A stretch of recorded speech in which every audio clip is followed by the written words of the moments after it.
नमस्कार दोस्तों। कल हमने देखा कि बायक अपने दोस्त हैप्जिफा की मदद करता है। बायक को कुछ नकाबपोश पकड़ लेते हैं और स्नेक नाम के नकाबपोश के कारण उसका बेटा खेमू मारा जाता है। बायक अपने बेटे की मौत का बदला लेना चाहता था, जिसमें क्लियोपेट्रा उसकी मदद करती है और उसे 3 जगहों पर जाने को कहती है। अब आगे। अगले दिन सुबह बायक नाइल डेल्टा के लिए निकल जाता है, जहां पहुंचकर वो अपोलोडोरस के खबरी से कहता है कि मैं एक मेडजे हूँ और मुझे अपोलोडोरस ने भेजा है, मुझे स्क्रैब के बारे में बताओ। खबरी बताता है स्क्रैब के बहुत से किस्से हैं और शायद अपोलोडोरस ने तुम्हें सुनाए भी होंगे। वो आगे बताता है स्क्रैब एक डर है, मौत का मसीहा है जो लोगों को मरते देखता है। वो फिर कहता है तुम्हारी तरह एक और आदमी स्क्रैब के बारे में पूछताछ कर रहा था, जिसकी स्क्रैब ने जुबान काट दी थी। बायक वो कौन है?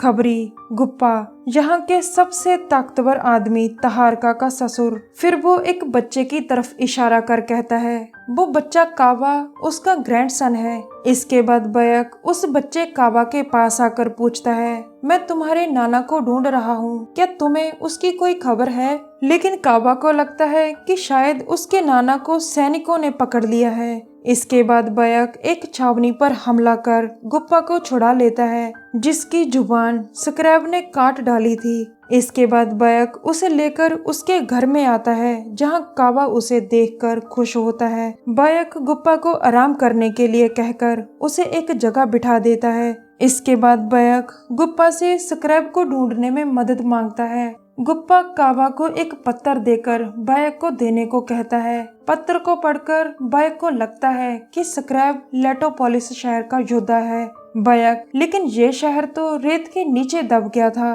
कावा बताता है कि उसके पिता इस शहर को फिर से खड़ा करना चाहते हैं और वो इसी शहर में रहते हैं। बायक अब कावा के पिता तहारका को मिलने जाने लगता है और कावा उसके हाथ अपने पिता के लिए एक तोहफा भेजता है। अब बायक लेटोपोलिस शहर पहुंच जाता है और तहारका से मिलता है। बायक ये तोहफा तुम्हारे बेटे ने तुम्हारे लिए भेजा है। तहारका उस तोहफे को देख खुश होकर कहता है मैं उसे जल्दी यहाँ ले आऊंगा।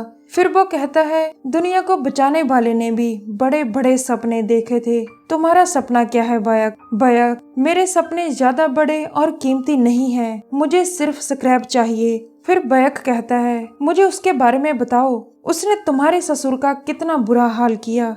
तहारका गुप्पा के साथ जो हुआ मुझे उसका अफसोस है। तभी एक सेवक भागा भागा आता है और कहता है कुछ लोगों ने हमारे खंडरों पर हमला कर दिया। ये सुन तहारका बायक चलो मेरी मदद करो। इसके बाद बायक और तहारका हमलावरों को मारते हैं। बायक पूरी ताकत से लड़ता है और तहारका उसकी ताकत को पहचान लेता है।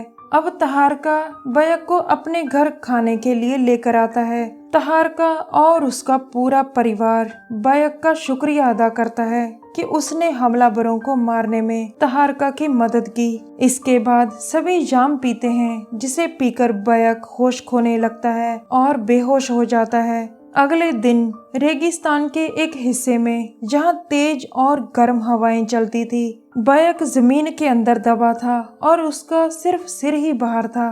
बायक मुश्किल से अपनी एक बाह बाहर निकालने में सफल होता है। बायक अब हिम्मत हार चुका था और अपने भगवान, बेटे और बीवी को याद कर रहा था। तभी उसका घोड़ा भागा भागा वहां आता है, लेकिन वो बायक से थोड़ा दूर रुककर घास खाने लगता है। तभी आता है सेनू, जिसे अपने मालिक की जान प्यारी थी और उसका मालिक बायक बच जाता है। बायक के पास अब कोई हथियार और कवच नहीं था। वो एक छावनी में जाकर हथियार चुरा लेता है। फिर वो तहारका को ढूंढकर उसे भी लगभग मार देता है और दोनों मौत की दुनिया में पहुंच जाते हैं। तहारका तो तुमने मेरा सपना तोड़ दिया, मैं कुछ अच्छा बड़ा बनाना चाहता था। बायक हाँ मुझे ये सब पता है। तहारका गुस्से में कुछ चीजों का अफसोस मुझे है। हम सभी बड़ी ताकतों को मानते हैं, हम बड़ी ताकतों के गुलाम हैं, इनसे कोई नहीं बच सकता। फिर वो रुक कर कहता है मैं ऑर्डर ऑफ एशियंट में से एक हूँ, लेकिन तुम्हारी जीत तुम्हें कभी भी शांति नहीं देगी। बायक मुझे शांति की जरूरत भी नहीं है, इसके बाद तहारका की सांसें रुक जाती हैं और वो मर जाता है। बायक उसे इजिप्टियन रिवाज से अलविदा कहता है। तहारका यानी स्क्रैब का पूरा परिवार उसकी मौत से दुखी था। बायक उन्हें बताता है कि तहारका ही स्क्रैब था और गूंगा गुप्पा भी उसकी बात में हामी भरता है। दरअसल तहारका अपने दुश्मनों की ताकत पहचान कर उनकी ताकत खत्म कर देता था। गुप्पा एक खबरी था जो स्क्रैब के बारे में छानबीन कर रहा था। जब तहारका को इस बात का पता चलता है तो वो गुप्पा की जुबान काट देता है। एक खबरी की सबसे बड़ी ताकत उसकी जुबान होती है, जिसके बिना ना तो वो कुछ बता सकता है और ना ही कुछ पूछ सकता है। उस समय में हर कोई पढ़ लिख भी नहीं सकता था। फिर तहारका बायक को हमलावरों से लड़ता देखता है। बायक को लड़ते देख उसे पता चल जाता है कि इसकी बाहों और टांगों में बला की फुर्ती है, जिस कारण इसे हराना मुश्किल है। तहारका का मानना था कि जिस योद्धा की टांगों और बाहों में जितनी ज्यादा ताकत और फुर्ती होगी वो उतना ही अच्छा होगा। इसीलिए उसने बायक के पूरे शरीर को जमीन के नीचे दफन कर दिया था, सिर्फ सिर को छोड़कर। तहारका ने बायक की ताकत खत्म कर दी थी, लेकिन बायक किसी तरह से बच गया था। तहारका एक बड़े शहर को बनाना चाहता था जहां वो बड़ी ताकतों की पूजा कर सके, लेकिन वो मारा जाता है। अब गीजा शहर में बायक एक और खबरी के पास आया था, जिसके बारे में अपोलोडोरस ने ही उसे बताया था। बायक उससे ह्याना के बारे में पूछता है। खबरी ह्याना उसका असली नाम नहीं है, वो एक पहाड़ी पर गुफा में रहती है और दिन रात चमकते पत्थर इकट्ठे करती रहती है। उसका असली नाम खलीसी है। जिसने भी उसे रोका वो मारा गया। बायक उससे खलीसी की गुफा के बारे में पूछता है, लेकिन खबरी कहता है कि मुझे इस बारे में कुछ नहीं पता। इसके बाद बायक एक जगह जाता है जहां से खलीसी ने किसी को अगवा किया था। इस जगह की तलाशी लेते लेते बायक के हाथ एक पत्थर लगता है जिस पर खुफू की कब्र खुरेदी गई थी। अब बायक जल्दी जल्दी पिरामिड के अंदर जाना चाहता है क्योंकि खुफू की कब्र पिरामिड के अंदर थी। बायक अंदर आकर हैरान हो जाता है। जमीन पर कई जगह चमकते पत्थर किसी खास अंदाज में रखे थे। इसके बाद बायक को एक लाश दिखती है जिसकी कुछ देर पहले ही बलि दी गई थी। अब बायक समझ जाता है कि खलीसी जहाँ कोई रस्म कर रही है वो लोगों को पकड़कर उन्हें चाकू से मारती है और इसी रस्म को पूरा करने के लिए खून इकट्ठा करती है। वो जमीन पर बने चिन्हों को पढ़ने की कोशिश भी करती है। जब वो इन चिन्हों को समझ जाएगी तभी उसकी रस्म पूरी होगी। वो जरूर किसी को फिर से जिंदगी देना चाहती है, पर किसे, ये सोचकर बायक एक कब्र को खोलता है जिसके अंदर एक बच्चे की मम्मी थी। तभी वहां आ जाती है खलीसी, जो कहती है मेरी बच्ची। बायक पूछता है क्या तुम्हारी बच्ची मर गई? खलीसी दूर से कहती है नहीं, वो कुछ समय के लिए आराम कर रही है। ये कहकर वो बायक पर तीर छोड़ देती है। इसके बाद दोनों में एक लंबी लड़ाई होती है जिसमें खलीसी लगभग मर जाती है। अब मौत की दुनिया में खलीसी, क्या मैं मर चुकी हूँ? बायक, लगभग। अब बायक आगे कहता है तुमने अपने मतलब के लिए पवित्र मौत से छेड़छाड़ की है। खलीसी, मैं सिर्फ अपनी बेटी को बचाना चाहती हूँ, मैंने कुछ गलत नहीं किया।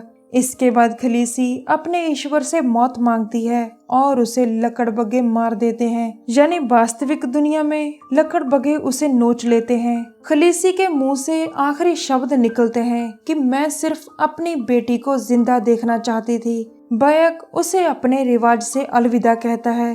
दरअसल बायक खलीसी को स्नेक समझकर उसके पास आया था, लेकिन खलीसी नकाबपोश नहीं थी। वो तो एक शिकारी थी जो अपनी मरी हुई बेटी को फिर से जिंदा करने के लिए लोगों का खून और चमकते पत्थर इकट्ठा करती थी। खलीसी ने दुनिया के सबसे बड़े सच को बदलने की कोशिश की थी, मौत, लेकिन वो सफल नहीं हो पाती। बायक उसे समझाता है कि सच पवित्र होता है, इसीलिए उसने मौत को भी पवित्र कहा था, लेकिन खलीसी ने उसकी बात नहीं मानी।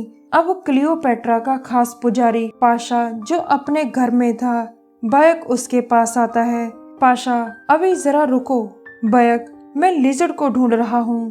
पाशा, लिजर्ड? मेम्फिस को तबाह करने वाला? वो शहर जो अब श्रापित हो चुका है बीमारियों और जहरीली हवाओं से। फिर पाशा कहता है, ईश्वर ने हमारी मदद नहीं की, लोग मुझसे उम्मीद लगाए बैठे हैं, लेकिन मैं खुद बेबस हूँ।